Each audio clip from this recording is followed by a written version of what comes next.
good afternoon, everyone from Slovakia to wherever you are.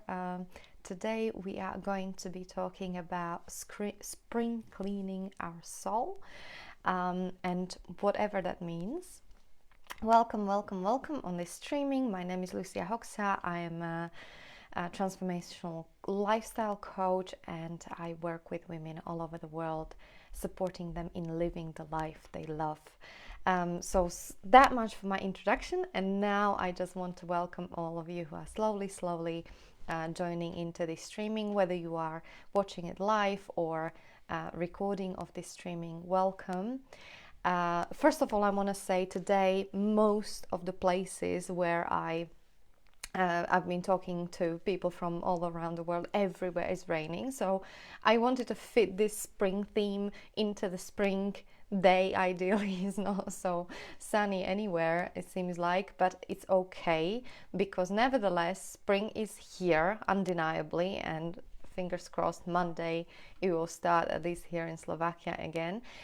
Today we will be talking about spring cleaning our soul, and whatever that means for you in your life. First of all, I want to say I often get very much inspired by nature.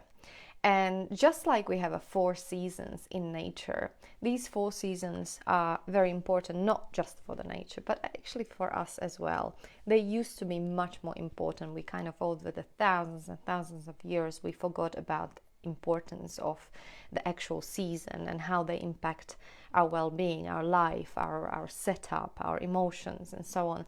And I love to always kind of be inspired and going back to the good old truths about how nature impacts us. And going through all the seasons, I think, and we all intuitively still feel it, that spring is the season where everything is starting to kind of waking up, and it's very exciting time when things are starting to bloom, and after a long period of rest, which is normally autumn and winter. For us it was kind of hibernating, it was a bit cold, we've been trying to get cozy and keep warm and cozy, a bit lazy, we maybe put on some weight, and winter is this dark place, which is very, very important for nature and for us. Is the time to rejuvenate, is time to really gain all the energy for the time that spring gives us, which is the time of this new energy, forming new projects, starting new ways of being. And before we start, before the babies are being born, before the chicks come out, before the little petals starts to bloom, and before we start creating something in our lives, as a metaphor, what is really important from my point of view is to spring clean. I call it soul. I say a little bit more about it obviously in a moment, but when I say spring cleaning our soul, it's not that our soul is dirty. It's not. It just means that and maybe I shouldn't even say soul. Later on, after I wrote this article, I was thinking, maybe I shouldn't call it soul. Actually, is spring cleaning our life, because essentially our soul is our core, is our the main source of us, the core really, and that is spring cleaned anyway. So maybe I should change the title. What I really mean is to reconnecting with our soul and spring cleaning our life. And a little bit more we will say about it. But for those of you who are joining, I just want to say, please send me your messages. Let me know whether you hear me okay. And also, this is interactive, so I want to hear about you. What are you up to these days, and how, as I will be sharing, what is inspiring you, how to spring clean your life, what little big things, what journey you are on, what kind of things are coming up for you as we keep on streaming. I would love to hear that. If you don't want to put it in comments, please send me a personal message, I always love to read them, and I try to respond to as many of them as possible. So this is our subject, and we start with a first little tip. And when I'm talking about spring cleaning our soul or our life, first and foremost, I'm going to be talking about our thoughts, and to do with our negative, if you like, thoughts. And we all have them. If you are a human being, you have a negative thought. In fact, maybe majority of them are not exactly positive thoughts that we are having. And the reason being for this is that a primal setup how to be in life is a survival. That has been historically our primal and the most important task to survive and to produce offsprings and to multiply and so on. But survival is so deeply encoded in our brain that whatever we do, it doesn't matter whether we go to work, and the reason we are going to work is to earn money so we can pay the bills and survive. Yeah. I don't know, wanted to say vaccinations, but I'm not going there. Anything like pay the taxes, same thing. But let's drift off financial things. Another example, I don't call my mom. Yeah, a lot of people's got it like, I just stick it in a box so I don't have a hard time from her. So I'm just going to call her so she doesn't tell me I didn't call for a long time. I'm just going to do that so I get it off my list. So again, survival. Yeah, it's not like, and I'm not saying all of you, right? But in many of my girls, when before they start, working on relationships with their moms, it is about ticking the box. Call my mom so she's okay. She's fine. And again, it's not like, wow, I can't wait to hear how she's doing, to connect with my mom, to have a laugh, to share my world. It's very often not like that. It's mostly like, oh, just shut her up so she's happy I called. Anyway, so yeah, our primal thing why we do things, the reason why we do things is to survive. And so negative thoughts in our head are very much connected with that, right? Because that's how we operate. And now what to do with them? Now, I do not believe that saying I'm happy, I'm peaceful, I'm loving, I'm happy, I'm peaceful, I'm loving over and over again is going to make all the difference in the world for you. Yes, it is very, our world is being created in our word, in our speaking, and is very, very powerful thing. But if we create anything on the top of something, meaning, when we have a really toxic relationship in our marriage, and on the top of it, we are going to be thinking, I'm happy, I'm well, I'm happy, I'm well, is not going to go down well. You're not going to believe it. Your brain is not going to believe it. It's not going to work. So that's why it's such important that we spring clean our life. And negative thoughts is just like first little section. Now, how do I get rid of my negative thoughts? You can't. Okay, they are there with you forever. They will be there like a little visitor, if you like. I have them, everybody has them. So you cannot fight them. That's the first and foremost thing that I want to share. You cannot fight them. It's impossible to, and the more you fight them, actually, the more they persevere and come back. So it's a lost battle. But what you can do with them, because that's probably what most of you are asking me now, is that you acknowledge them. First of all, you notice them. So, negative thoughts can be something brief, like, you spilled milk on the floor and you say to yourself, you stupid cow, something like that, yeah? And, that's the beginning, because the way we relate to ourselves or to others is very much, the conversation, the internal monologue in our head is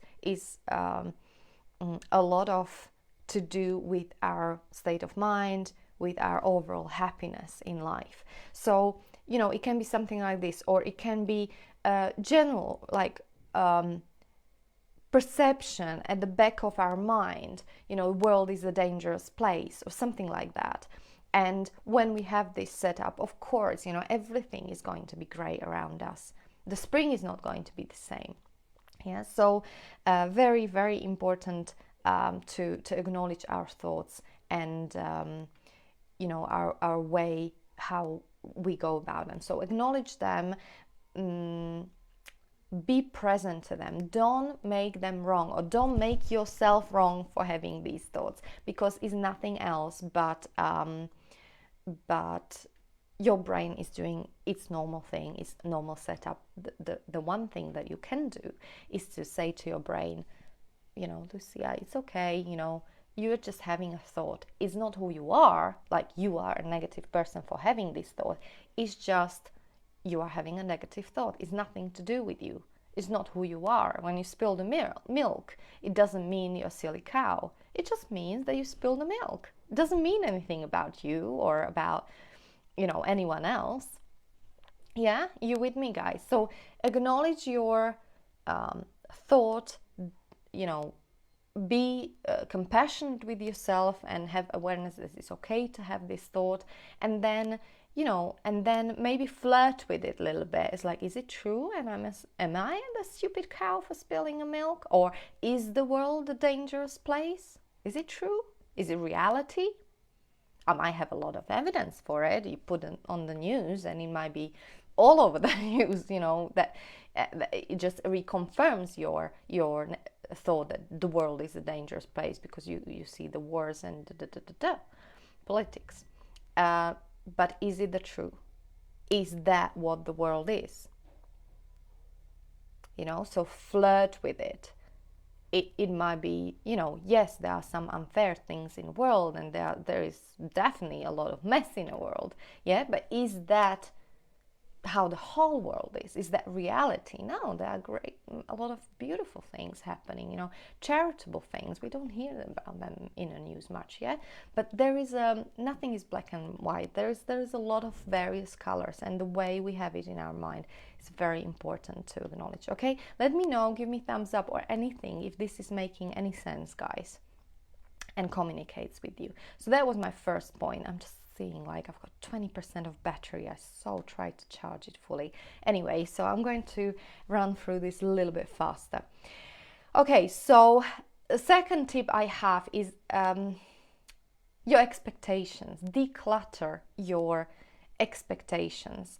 What I say about this is that I dare to say, and from a lot of practice that I work with people and my women, a lot of times I come across this thing that people have expectations. We all have expectations.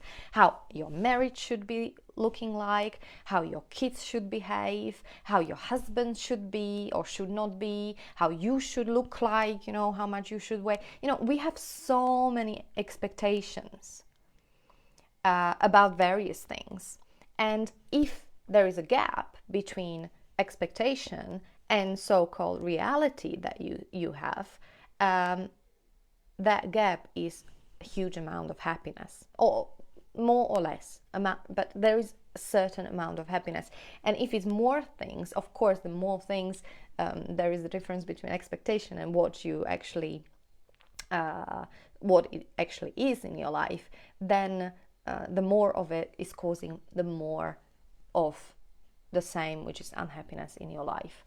Now, I'm not saying that we shouldn't desire, that we shouldn't, we should be just happy with whatever. No, absolutely not. But there is this balance, there is this fine line between expectation and I would call it, okay, let's call it desire.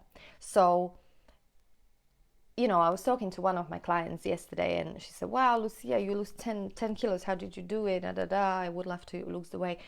And I don't want to go into it, right? But my point was that, if we perceive our body as, unacceptable, disgusting, whatever, we feel confronted looking at ourselves in a mirror, of course our body is not going to be our friend to help us on the on the way to losing few kilos. Of course it's going to be struggle, it's going to be willpower, and you might lose some weight, but really in your head you don't have a capacity to transform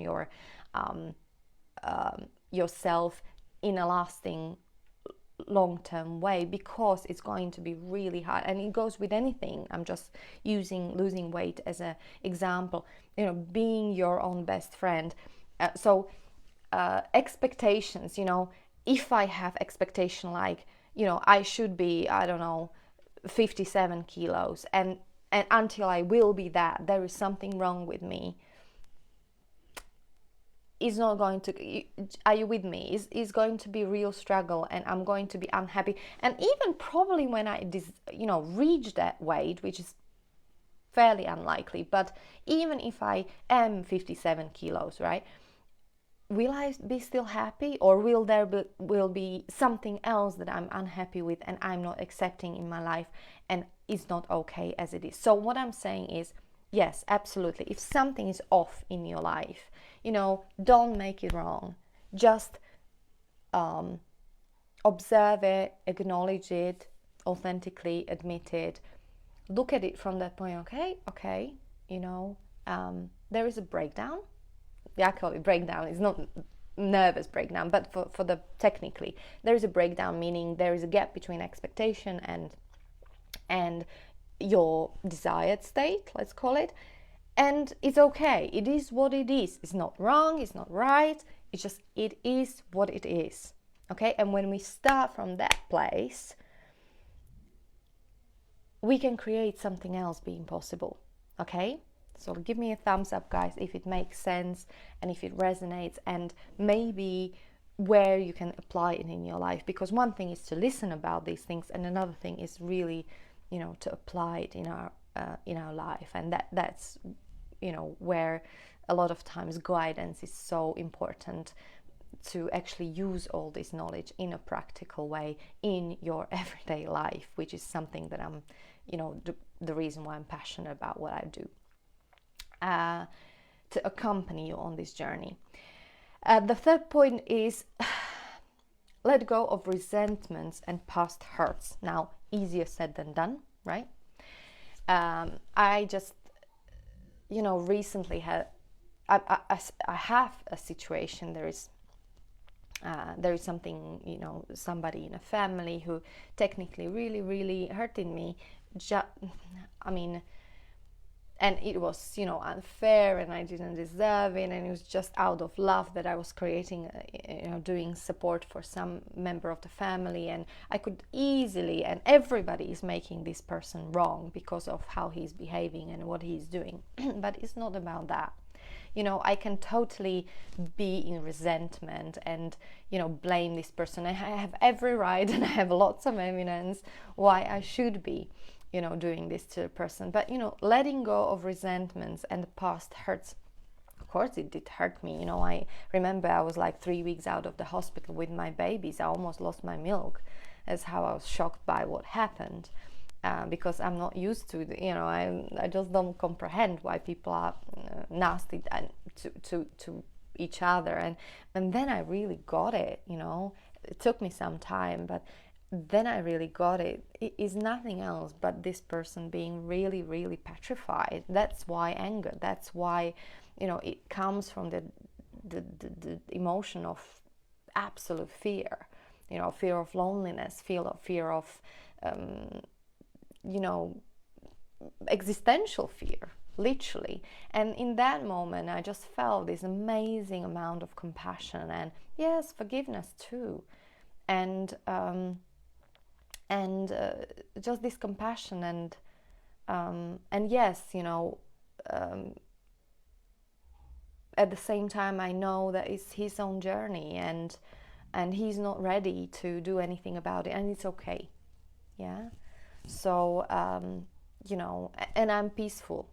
For me it's complete, and that's what I'm talking about, having that clean shield, and living it like that, in that space. When we clear up these things that are actually very much, in a way, you'll be surprised how many things in life from our past are standing in our way to enjoy the present moment, taking our energy away, literally paralyzing us from starting something new and creating our future.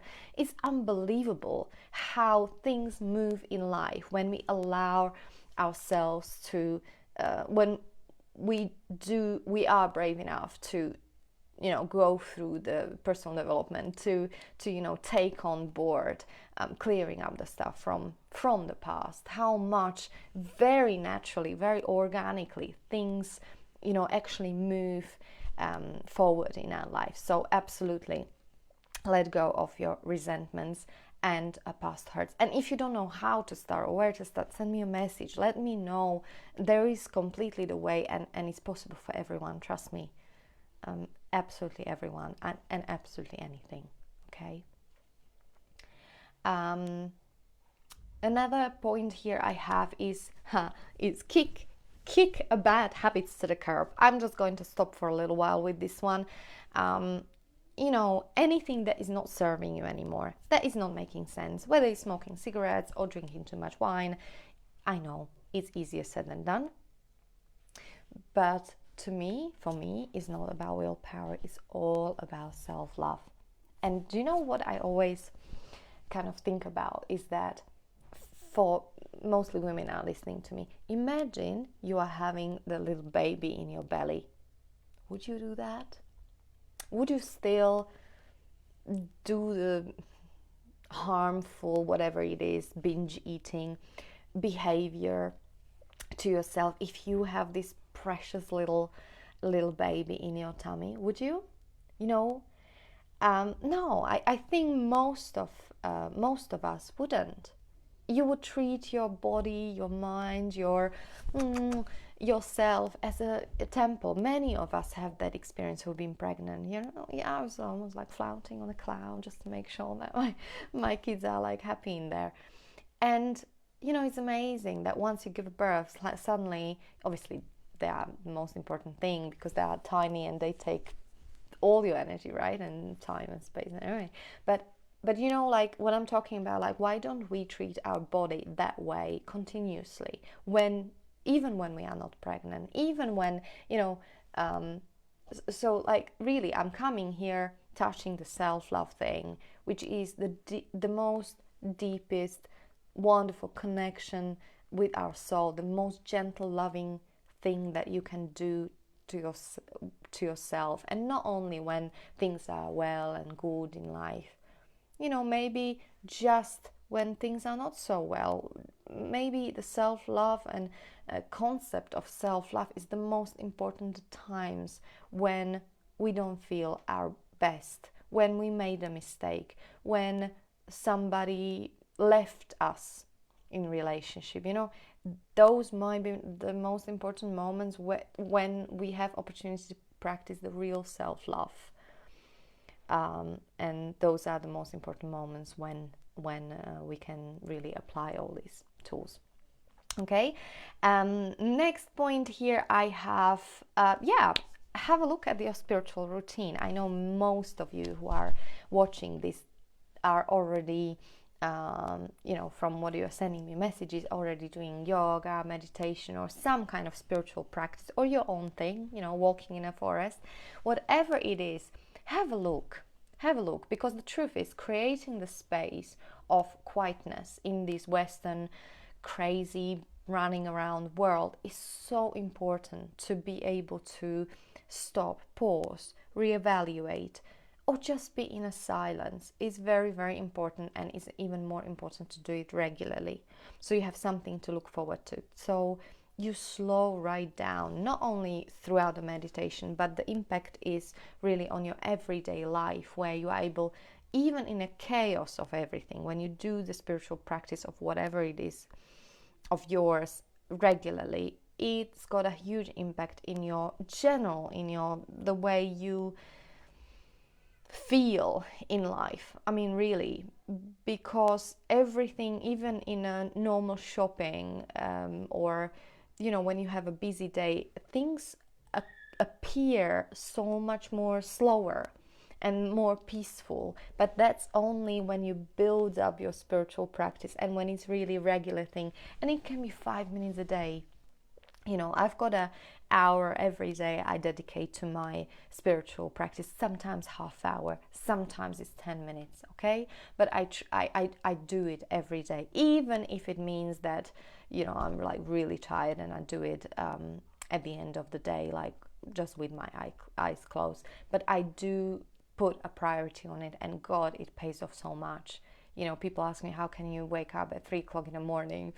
Today, one of my clients sent me a message like, oh, Lucia, you're recording me a message, your usual time, 4 in the morning.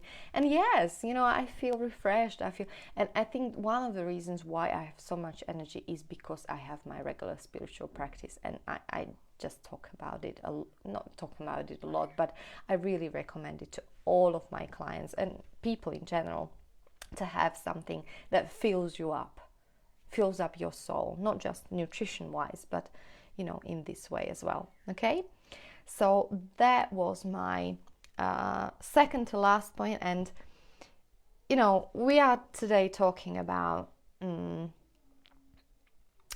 spring cleaning our life or our soul.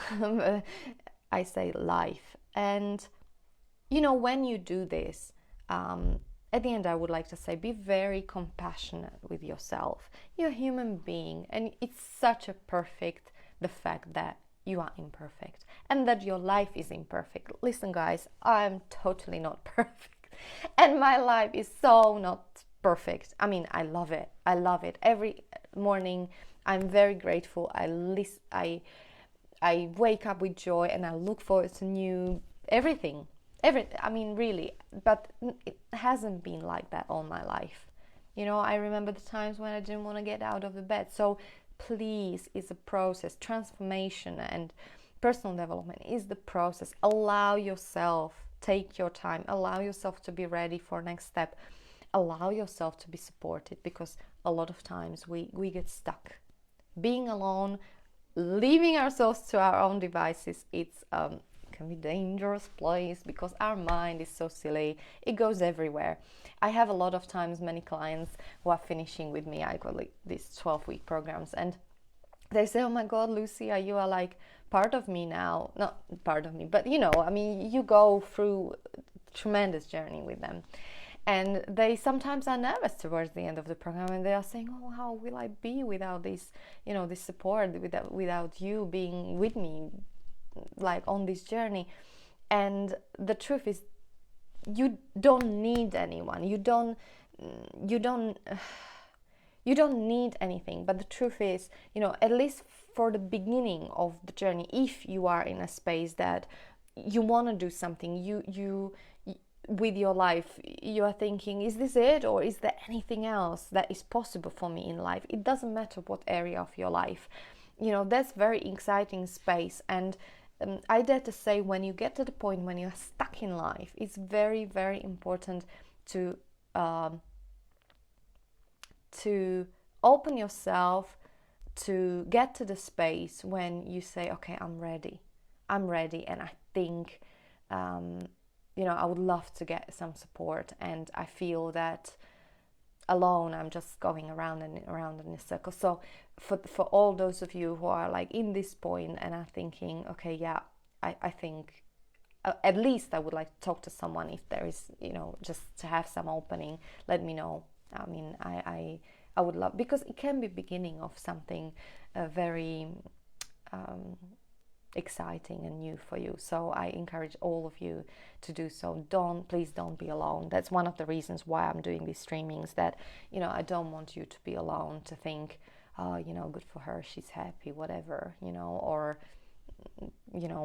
if you only know my story, how messed up I am. No, honestly, you're not like is possible for everyone, and we live one life. There's only one life we have. I mean, we can argue that we reincarnate, but I mean, here and now, this is it. It's all we have. So, my last point is, when you spring clean your life, guys, do it with compassion. Allow yourself to be supported. Be loving with yourself. Be aware that it's a process, and also allow yourself to dream and trust that once you get on a journey of saying yes to yourself and starting listening to your soul, what comes next, everything will start aligning, really. I mean, universe starts supporting you, your frequency will change, different kind of people will start coming to your life, and suddenly you will be, I mean, I just love the messages you guys send me being on my programs, and it's like the kind of crazy things that are happening in your lives. I mean, before this streaming, I had a wonderful message from one of my clients telling quite miraculous story about what is happening in her life, and it's just such a joy, and I know it works, and I would love you not just know about it, okay, it's a bit of a hippie thing, but actually to experience it in your own life, and then tell me, Lucia, now I know what you've been talking about. God, it's happening. Yes, so this is what I love about what I do, and I want to encourage all of you guys to reach out if you feel like it. Hopefully this streaming gave you something. If nothing else, hopefully the smile on the face, and some kind of start of a rainy but nevertheless very nice weekend that is still ahead of us. Guys, lots of love. Battery lasted. I'm so happy. Be well, and reach out to me if you feel, if something inside is telling you is like, oh, she seems nice. Yeah, I am nice. So, and I don't bite. So send me a message. I'm here for you. Love you lots. Bye bye for now.